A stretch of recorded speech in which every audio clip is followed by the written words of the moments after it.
Thrown into a deadly game of class warfare, a group of Americans finds themselves hunted by ruthless, godless elite, seeking to unleash their political anger. Crystal, a cunning survivor with hidden skills, has her own plans in this deadly ordeal. Stick around until the end to witness the final confrontation. Welcome to your daily dose of Movie Pill. Today, we'll be recapping a 2020 movie titled The Hunt. Spoilers ahead, buckle up and let's get in. Athena is chilling at her desk, texting away. She's chatting with her friends, swapping memes, when the conversation turns to the manor and the hunt. Nearby, a flight attendant leans in to ask a guy if he wants something to eat. She offers caviar, but he's not interested, instead listing off stuff he'd rather have cooked in a kitchen. Wow, this guy's really rude.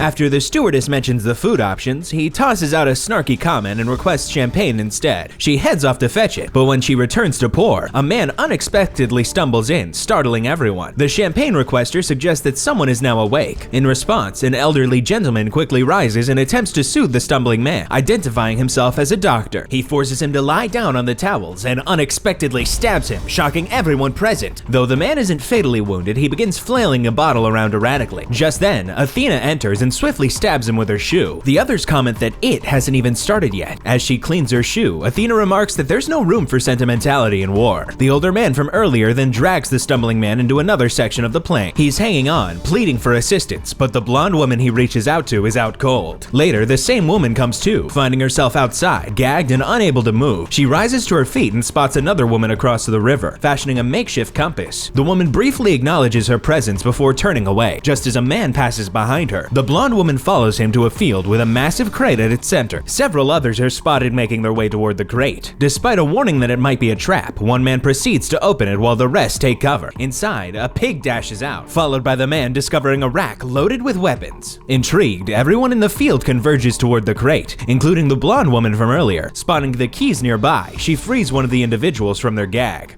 Oh my god, how did this pig get that many weapons? Confusion reigns as the group is caught off guard by the sudden gunfire, prompting them all to seek cover. The blonde woman breathes a sigh of relief, thinking she escaped harm, only to be struck by a bullet. In retaliation, one of the individuals in the field fires back towards the source of the shot, but is fatally shot in return. The remaining survivors remain concealed. Amidst the chaos, a woman emerges and stumbles into a ditch. Despite attempts to aid her, one of the men discovers her impaled, yet miraculously still alive. He assists her to her feet and they flee, but their escape is abruptly halted when he steps on a landmine, triggering a devastating explosion.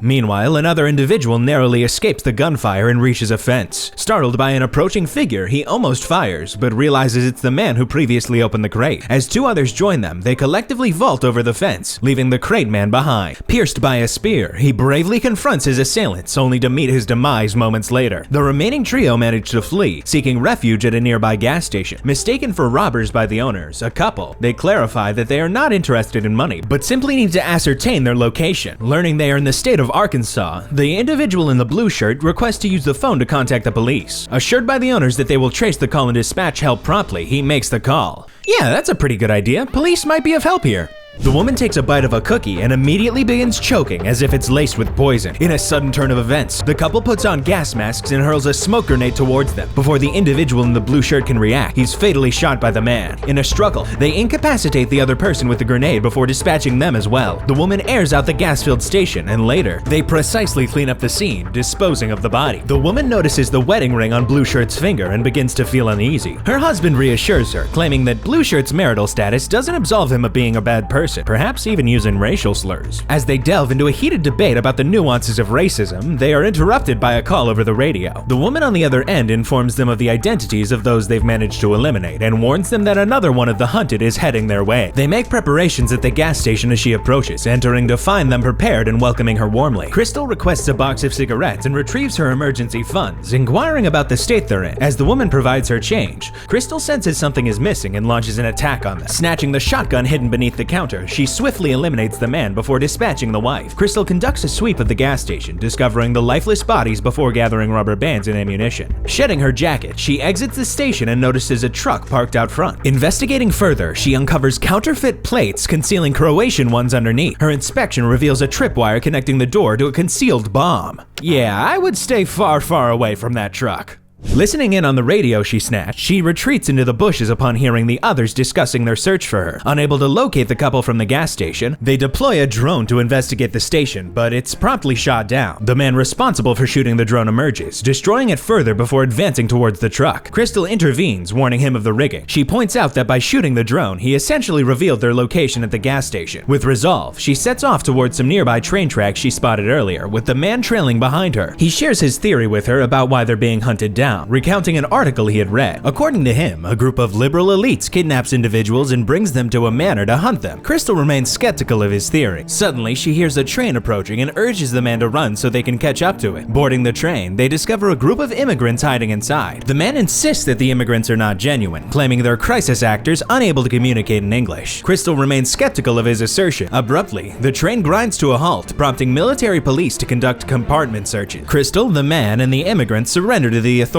As the police frisk them, the man decides to inform one of the officers that both he and Crystal are American citizens and accuses the refugees of being crisis actors. It's not so nice to accuse poor refugees like that. The officers, unable to understand English, move aside when one of the immigrants converses fluently with the man in perfect American English. Disbelieving his claims, the man becomes agitated. The immigrant assures him that he is the sole actor and urges him to calm down. In a panicked frenzy, the man tackles him and shoves a grenade into his pants, prompting everyone else to take cover. The grenade detonates, resulting in a catastrophic explosion. Following that, Crystal finds herself in a truck headed towards a refugee camp. Upon arrival, she's directed to an officer who requests her identification documents. Inquiring about her location, she receives no response, prompting her to make several guesses until she correctly identifies Croatia. She requests to contact the American embassy, but her plea goes unanswered. Instead, they introduce Dawn, another individual who was also hunted alongside her. The two of them head to the camp kitchen to grab a meal, with Dawn persistently sharing the same theories as before. Unexpectedly, an official from the American embassy arrives to collect them. Subsequently, they are seen traveling with him through the woods. Dawn confides in the official about their ordeal, leaving the official visibly shocked. He pledges to reach out to the State Department and the military to track down those responsible for hunting them. Crystal becomes suspicious of the official's behavior, decides to knock him out, and then pushes him out of the car. After knocking him out, Crystal reverses the car over him, resulting in his demise. Searching through his jacket, she discovers a firearm. Meanwhile, Dawn panics over the official's death until he notices the lifeless body of the other guy who was previously with them. Upon finding a map in the trunk, Dawn speculates that they may be the sole survivors. While Dawn suggests fleeing in the car, Crystal refuses. She expresses her intention to utilize the map to locate the individuals who hunted them and seek retribution. Sorry, Crystal, I like Dawn's plan more. She recounts a chilling tale her mother used to share, just as the pig reappears. Meanwhile, at the bunker, the group responsible for hunting them engages in a discussion about political correctness. Among them is a soldier serving as their advisor. Despite his request for silence, they mock him relentlessly. Athena's voice interrupts over the radio, commanding them to quiet down. Seizing an opportunity, Dawn lures one of them away with the pig, while Crystal swiftly takes him out as he approaches the tree to relieve himself. Back at the bunker, the group becomes tense upon hearing a noise outside. Despite the soldier's instructions, they struggle to comply. With fear gripping them, they react impulsively when Dawn unexpectedly releases the pig inside, resulting in its demise. The woman expresses distress over the pig's death, but the situation escalates when Crystal takes action. Swiftly, she eliminates one of the men and opens fire on the rest. Subduing the soldier, she then proceeds to incapacitate him before turning her attention to the woman, delivering a fatal blow with a stab. In a struggle, she wrestles for the rifle with another man, but he removes the ammo. Resourcefully, she discovers a bullet in the chamber and swiftly eliminates him. Moving quickly, she takes out the sniper, leaving only the soldier remaining. Believing she's dealt with everyone, she's caught off guard when the soldier launches at her, sparking a fierce fight. Crystal improvises, grabbing a pipe from the ceiling and using it to subdue him, opting not to take his life. The woman survives and insults her, branding her a hick. Don't let your guard down like that. You never know who else is left. Crystal grabs a gun, ready to pull the trigger, but Dawn intervenes, armed as well. Crystal urges Dawn to question the woman about their torment, but her response is nonsensical. Frustrated, Crystal is poised to end her life, but Dawn intercedes, arguing that she should be spared because of her gender. Disregarding this plea, Crystal challenges the woman's notion of gender-based leniency, to which she defiantly responds. Without hesitation, Crystal fires the fatal shot. Dawn panics and Athena's voice crackles over the radio, inquiring if he's apprehended Crystal, prompting her to aim her firearm at him.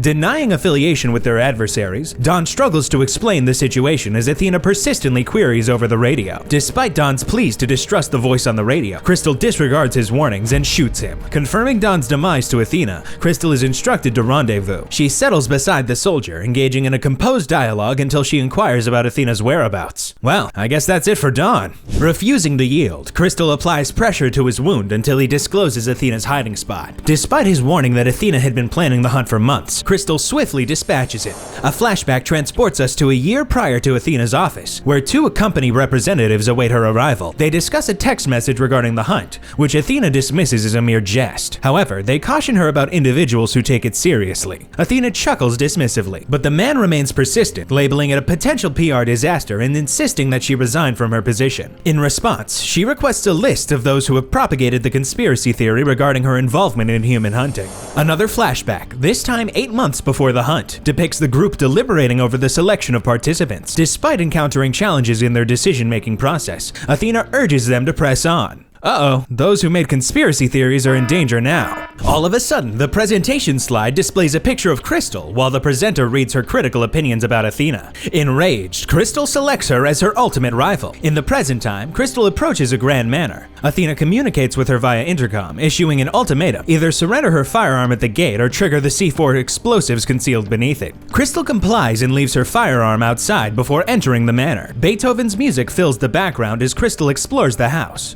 observing the portraits of herself and the others hanging on Athena's wall. In the kitchen, Athena awaits, busy with cooking. She inquires about Dawn's fate, withholding whether he was among their adversaries. Crystal, uncertain of Athena's identity, realizes that Athena is similarly unaware of her own. Wow, that's one really creepy house. As they converse, Crystal ridicules Athena for orchestrating the hunt for misguided motivations, ironically validating the conspiracy theory. Moreover, Athena targeted the wrong Crystal. The individual who posted about the malicious conspiracy theory shared the same last name, but was a different person entirely. With this revelation, Crystal seizes a knife and advances toward Athena, driven by a newfound determination. In a brutal clash, they match each other's strength and endurance. Crystal hurls various objects at Athena, even an expensive champagne bottle that Athena skillfully avoids shattering. Despite Crystal's attempts to overpower her by the fireplace, Athena retrieves a shotgun and pursues her upstairs. Struggling for control of the weapon, Crystal manages to push Athena downstairs before leaping after her. Unfazed, Athena grabs a knife and delivers a stab to Crystal's side. After a brief scuffle outside, they return to the kitchen where Athena thrusts a vegetable cutter at Crystal, who retaliates by pulling Athena close and using the other end of the cutter to strike back. With Athena defeated, Crystal emerges victorious. She rises to her feet, grabs a bite of toast, and seals her wound using a blowtorch.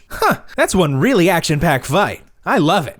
After tidying herself up, Crystal slips into one of Athena's dresses and puts on her shoes. Before departing, she snags the pricey champagne. Outside, she spots Athena's private jet. Upon entering, she confronts the stewardess and the captain, revealing she's taken care of their bosses and brandishing a gun to ensure cooperation. She settles into a seat as the stewardess arranges a snack and pours the champagne. Crystal extends an invitation for the stewardess to join her in the indulgence. Hey, don't offer her alcohol. She is working after all. As Crystal relaxes in Athena's private jet, she reflects on her journey of survival. Now, victorious over Athena and her foes, she plots her next move. With each decision, Crystal forges her destiny, determined to leave behind the horrors of the past. As she gazes out the window, she knows her journey is far from over. I would rate this movie a solid 7.5 out of 10. Comment down below what you would rate it. Looks like this movie pill is starting to wear off. But don't worry, there's always more where that came from. Tap here to keep the effects going with this next movie, because who can stop at just one? And while you're at it, don't forget to like and subscribe, because your next movie dose is just a click away.